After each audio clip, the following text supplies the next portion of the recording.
রক্ত বের হওয়ার পর আর কি রিকশা চালাতে পারে? আল্লাহর বান্দা এবার বাড়িতে চলে আসতেছেন। বাড়িতে আসার পর দরজার সামনে যখন এসে বলতেছে, প্রাণের বিবি রে, কই তুই, কই আয়, তাড়াতাড়ি আয়।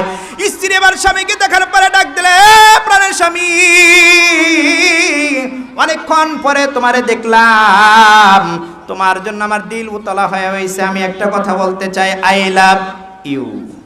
এই কথা বলার পর স্বামী এবার মনে মনে রাগ করতেছে, হাই রে হাই, আমি বাড়িতে কি জন্য আসলাম এটা দেখলি না? তুই আই লাভ ইউ নিয়ে বসে রয়েছ। এবার স্বামী রাগ হয়ে গালের মধ্যে একটা থাপ্পড় লাগায় দিছে। স্ত্রী এবার রাগ হয়, কেন স্বামী তুমি আমারে মারলা? তুমি মুখ দিয়ে বারবার বলতেছো I love you, I love you, বুঝছি তুমি ভালোবাসো, কিন্তু ভালোবাসা তখনই প্রকাশ পাবে আমার পা কাইটা রক্ত বাড়াইছে, ওই জায়গায় যদি তুমি মলম লাগায় দিতা। ঠিক না বে ঠিক? মলম না লাগায় তুমি শুধু আই লাভ ইউ বলতেছো, মুখে মুখে বলতেছো, বাস্তবে যে আমার পা কেটে রক্ত বের হয় ওই দিক তুমি তাকাওই না। এটা কোনো ভালোবাসা নয়। আমাদের বর্তমান জামানায় হলো এরকম কিছু মানুষ আছে, নবীরা ভালোবাসে, শুধু রবিউল আউয়াল আসলে সিন্নি খায়, এটা খায়, সেটা খায়, নবীরা ভালোবাসে ধুয়ে ফেলায়। অথচ রসুলকে ভালোবাসতে গেলে রাসূলুল্লাহ সাল্লাল্লাহু আলাইহি সাল্লামের যে সুন্নাহগুলো আছে এই সুন্নাতগুলো পালন করতে হবে। পয়গম্বর আলাইহিস সালাম যেই আদেশগুলো করে গেছেন ওই আদেশগুলো মানতে হবে, রসুলের সুন্নাহ পালন করতে হবে, দাড়ি রাখতে হবে, টুপি পরতে হবে, রসুলের যেই সুন্নাতগুলো আছে, ঘুমাইতে সুন্নাত, চলতে সুন্নাত, এইভাবে প্রত্যেকটা ক্ষেত্রে সুন্নাত আছে।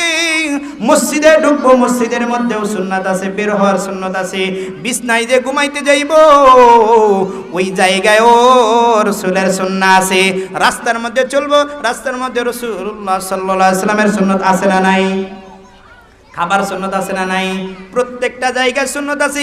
এই সুন্নতগুলো যদি তুমি পালন করতে পারো তাহলে মুহাম্মদুর রাসূলুল্লাহ সাল্লাল্লাহু আলাইহি সাল্লামকে তুমি ভালোবাসো, এর এমনিই প্রকাশ হয়ে যাবে। ঠিক না বেঠিক? রাসূলুল্লাহ সাল্লাল্লাহু আলাইহি সাল্লাম বলেন, মান আহাব্বা সুন্নতি ফাকাদ আহাব্বানি ওয়া মান আহাব্বানি কানা মাই ফিল জান্নাহ। পয়গম্বর আলাইহিস সালাম ডাক দিল, ও আমার উম্মতরা শোনো, মান আহাব্বা সুন্নতি, যে আমার সুন্নতকে মহব্বত করলো, ওয়া মান আহাব্বানি, সে আমাকেই মহব্বত করলো। সুবহানাল্লাহ বলেন। সুন্নতকে যদি আমি মহব্বত করি তাহলে পয়গম্বর আলাইহিস সালাম ডাক দিল, ও আমার উম্মতরা শোনো, তুমি যদি আমার সুন্নতকে মহব্বত করো, আমাকে মহব্বত করে যদি দাড়ি রেখে দাও তাহলে তুমি আমাকে মহব্বত করলা। আমাকে মহব্বত করে যদি আমার নবীর মাদ্রাসা, আমার মাদ্রাসাগুলো তুমি পছন্দ করো তাহলে আমাকে ভালোবাসলা।